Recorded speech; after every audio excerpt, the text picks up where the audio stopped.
Bhagavate Vasudevaya. Om Namo Bhagavate Vasudevaya. Narayanam Namaskritya Naram Chaiv Narottamam Devim Saraswatim Vyasam Tato Jayam Vedaya Nashtaprayeshu Bhatreshu Nityam Bhagavata Sevaya Bhagavati Uttam Shloke Bhaktir Bhavati Naishiki. So continuing with the discussion on Srimad Bhagavatam, Canto 3, Chapter 21, conversation between Kardama Muni and Swambhuva Manu, text number 14 onwards. So Kardama Muni had just got perfection by his tapasya, and the Lord has appeared there, so he is praying to the Lord. He is offering his prayers to the Lord. Ye mayaya te hat med sat sasatvat Adarabindam bhavasindhu pautam upasate kamalavayatesham rasish kamanyar yepi yesyuhu. Your lotus feet are the true vessel to take one across the ocean of mundane essence. Only persons deprived of their intelligence by the spell of the deluding energy will worship those feet with a view to attain the trivial and momentary pleasures of the senses, which even persons rotting in hell can attain. However, O my Lord, you are so kind that you bestow mercy even upon them. So Kardamani is saying, your lotus feet can take one across the ocean of mundane essence, or mundane existence. But people take shelter of your lotus feet and only ask for some material benefits. They don't know, they're deprived of their intelligence. But you still bestow mercy upon them. As stated in Bhagavad Gita, 7th chapter, there are two kinds of devotees, those who desire material pleasures and those who desire nothing but service to the Lord. Material pleasures can be attained even by hogs and dogs whose condition of life is hellish. The hog also eats, sleeps, and enjoys sex life to the full extent, and is also very satisfied with such hellish enjoyment of material existence. Modern yogis advise that because one has senses, one must enjoy to the fullest extent, like cats and dogs, yet one can go on and practice yoga. This is condemned here by Kardama Muni. He says that such material pleasures are available for cats and dogs in a hellish condition. The Lord is so kind that if so-called yogis are satisfied by hellish pleasures, He can give them facilities to attain all the material pleasures they desire. But they cannot attain the perfectional stage attained by Kardama Muni. So this is the mercy of the Lord. He fulfills the desires of everybody, whatever you want. So for a yogi, if he wants, because of his yoga practice, and in return he wants material sense pleasure, Krishna is willing to give that. Only thing is not willing to give so easily is bhakti, devotional service. Because devotional service is what even controls Krishna. A devotee can control Krishna, purchases Krishna. So he doesn't give that easily. Means he wants to test the person, that if the person is really ready. Suppose rest everything, material pleasures, bhukti, mukti, siddhi, three things he can give very easily. In fact, for mukti, it is said by Haridas Thakur in a book called Harinam Chintamani, that if one even chants as a stage of Nam Abhas, not even Shuddha Nam Abhas stage can bestow mukti on a devotee, on a chanter. It's so, Nam is so powerful, and Nam Abhas stage is not very difficult to attain. So mukti is so easy. It's just a bhakti, it's a Krishna prem that we want to get. That is difficult. Hellish and demoniac persons do not actually know what is the ultimate attainment and perfection. and therefore they think that sense gratification is the highest goal of life. They advise that one can satisfy the senses and at the same time, by reciting some mantra and by some practice, can cheaply aspire for perfection. Such persons are described here as Hatha Medasa, which means those whose brains are spoiled or whose intelligence is taken away. They aspire for material enjoyment by perfection of yoga or meditation. In Bhagavad Gita, it is stated by the Lord that the intelligence of those who worship the demigods has been spoiled. Similarly, here too it is stated by Kardamuni that one who aspires after material enjoyment by practice of yoga has spoiled his brain substance and is fool number one. Actually, the intelligent practitioner of yoga should aspire for nothing else but to cross over the ocean of nescience by worshipping the personality of Godhead and to see the lotus feet of the Lord. The Lord is so kind, however, that even today persons whose brain substance is spoiled are given the benediction to become cats, dogs, or hogs and enjoy material happiness from sex life and sense gratification. The Lord confirms this benediction in the Bhagavad Gita. Whatever a person aspires to receive from me, I offer him as he desires. This is what he says, that I reward it accordingly as the person, ye yatha mam prabhadyante, as one surrenders unto me, I reward him accordingly. Means if somebody surrenders, partial surrender, but with an idea that I want to be rich or I want to enjoy material pleasures, Krishna is more than willing to give that. But in case of devotees,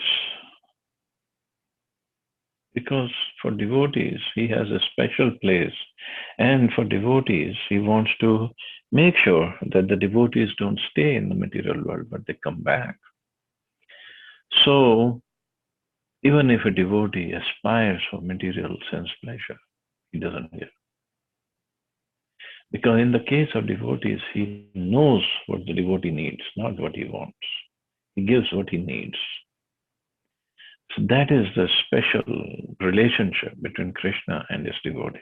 But even for devotees, sometimes if the devotee is so stubborn, no, Krishna, I want this only, the Krishna can let him enjoy for a while, so-called enjoy, or let him suffer and just get disillusioned and then come back. So that's a special relationship with devotees. But for yogis or for karmis, he's neutral. He clearly says in Bhagavad Gita also, Samoham sarvabhuteshu na me dveshyosti na priyaha. I'm neutral. So whatever they want. And if they want benediction to become cats, dogs, or hogs, so be it. But this is what we have to be careful of when we aspire or when we desire something material from the Lord. He can fulfill all the desires. That's not a problem for him. But as I said, more progress we make, more it will be all dependent upon him. How much he wants to give, what he wants to give, where he wants to give, when he wants to give. All depends on him. We cannot force him. But one thing for sure, for a devotee, he will still make arrangements so the devotee comes back sooner than even the devotee is recognizing or asking for. Text number 15. Tatha sachaham parivodu kama samana shilam grihmed denum upeyivanam moolam ashesh moolam durasheha kama dugangri pasya. Therefore, desiring to marry a girl of like disposition, who may prove to be a veritable cow of plenty in my married life, to satisfy my lustful desire, I too have sought the shelter of your lotus feet, which are the source of everything, for you are like a desired tree. So here Kardamuni is expressing his desire. Although he did tapasya for 10,000 years and he attained perfection, but his desire is to marry a girl of like disposition. So somebody might think, why, after doing so much of tapasya, attaining perfection, seeing the Supreme Lord, he's asking to marry a girl?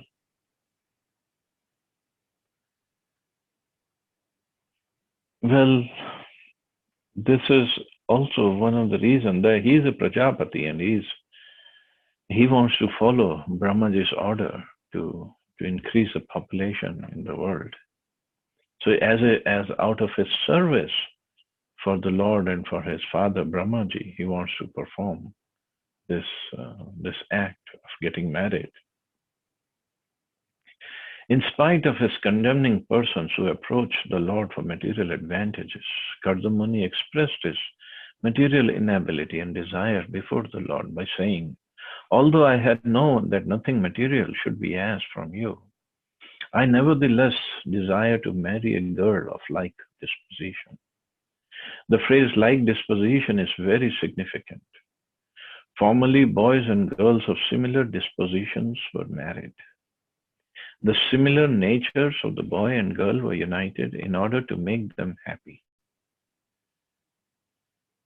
So that is why when people used to go to the pundits to get the horoscope checked, so the boy and girl of a similar disposition are are recommended to get married. But now even the horoscopes are not correct, and sometimes the reader is not correct. So that's why we see so many problems.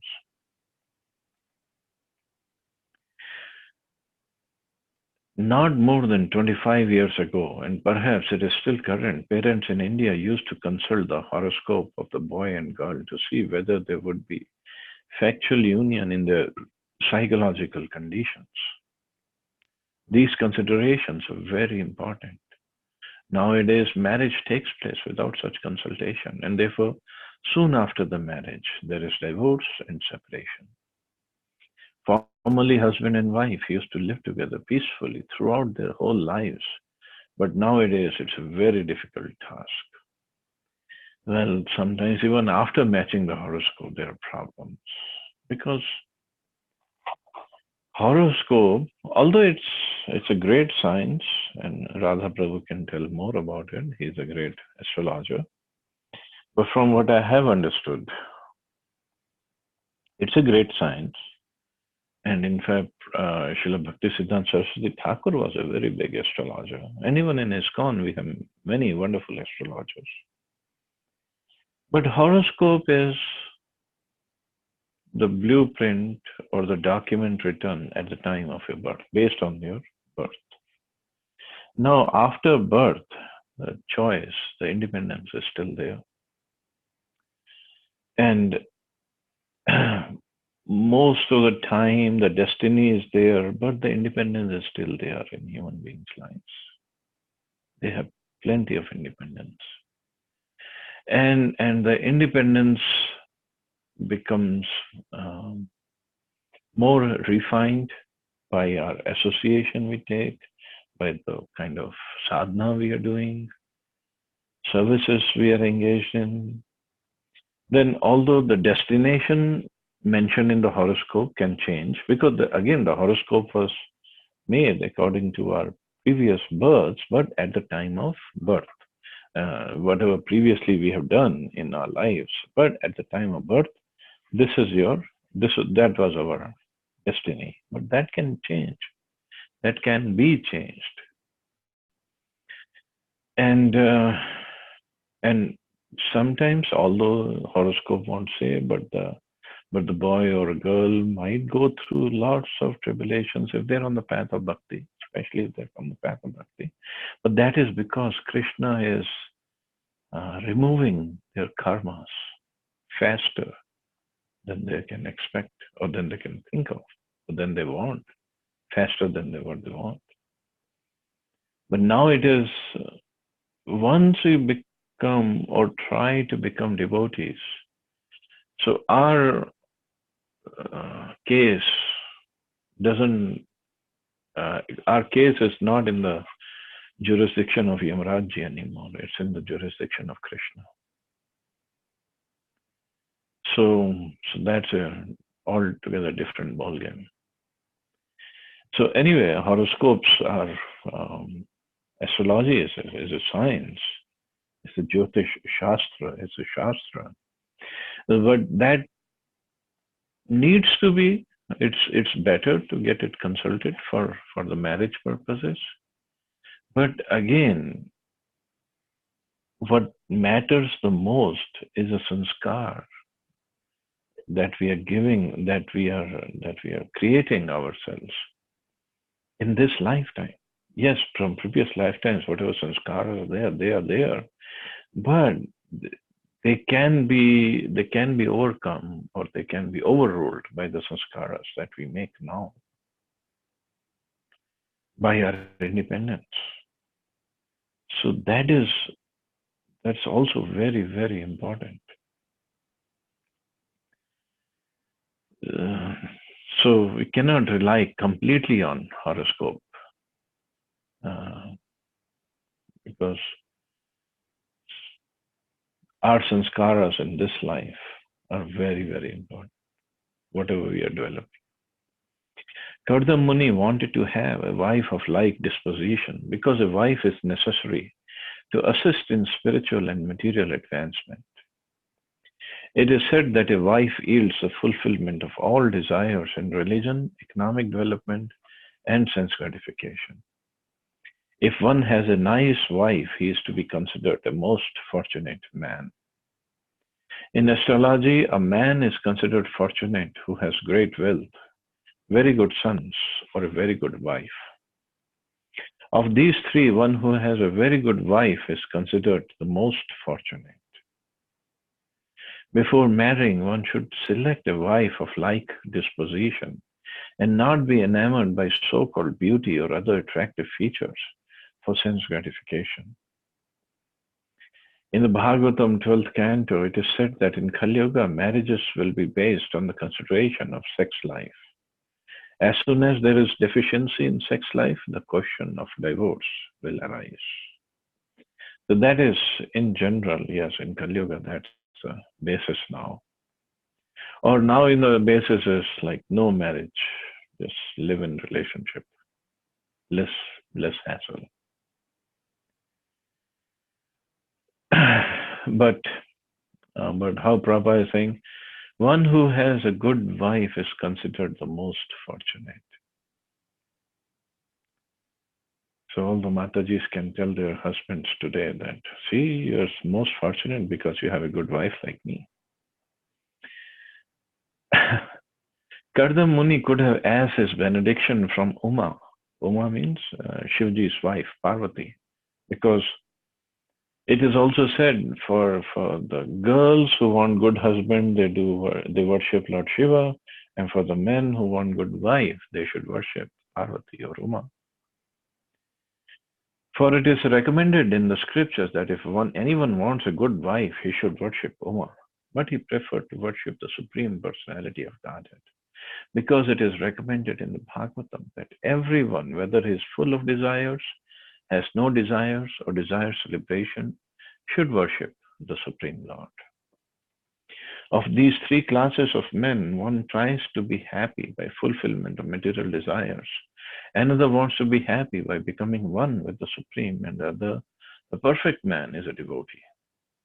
He does not want anything in return from the personality of Godhead. He only wants to render transcendental loving service. In any case, everyone should worship the Supreme Personality of Godhead, for he will fulfill everyone's desire. The advantage of worshipping the Supreme Person is that even if one has desires for material enjoyment, if he worships Krishna, he will gradually become a pure devotee and have no more material hankering. So even if one has desires for material enjoyment, if he worships Krishna, he will never have no more material hankering and will become a pure devotee. So Krishna's modus operandi is to make the person a pure devotee or to a very advanced, exalted devotee, and then fulfill his material desires. Because by then, Krishna knows he will not be attached to the material possessions, and um, he will not get linked, or he will not get conditioned or entangled by those material hankerings or material possessions. Just like he did in case of Dhruv Maharaj. Dhruv Maharaj did his tapasya with the sole aim of getting a kingdom better than even Lord Brahma. But once he saw the Lord, Supreme Lord Krishna or Lord Vishnu standing before him, Dhruv Maharaj said, forget it. I don't want any kingdom. I just want you. Lord said, you want it, kingdom like better than Lord Brahma. So I'll give you that. But I'll give you pure bhakti as well. So you will rule over the kingdom, and at the end of life, you'll come back to me. Means he will not get entangled. So that's the way the Lord works. But nevertheless, even if somebody like Kardamuni, he wanted to get married, and he wanted a wife of similar disposition, means a similar spiritual standards that Kardamuni had. So idea behind that was Kardamuni wanted to carry on with the spiritual activities of spiritual progress. But at the same time, he wanted to serve Lord Brahma by having progeny. So we can see from this example that Kardamuni, first of all, he got wonderful wife as Devahuti. And then Kardamuni was still engaged in his tapasya.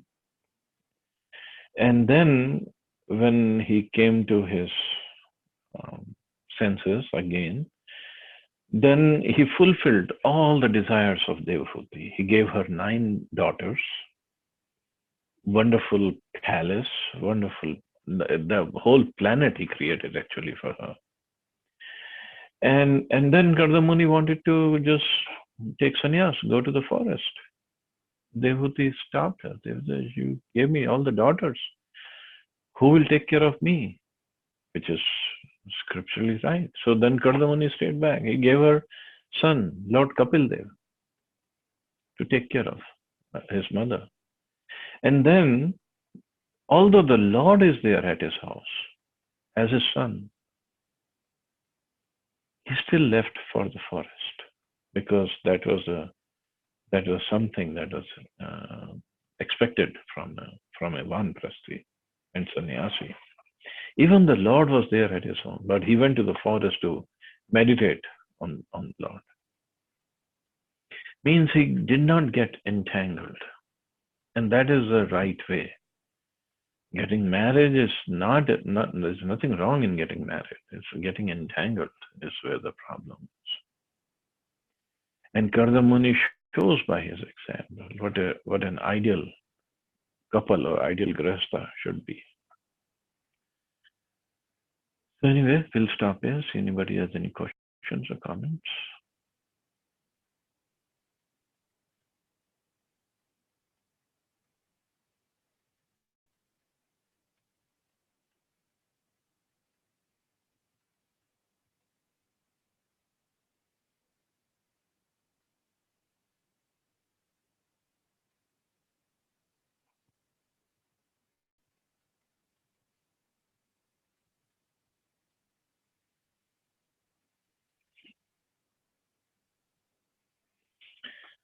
I guess we can stop here. You all have a wonderful day. Hare Krishna. Jai Srila Prabhupada.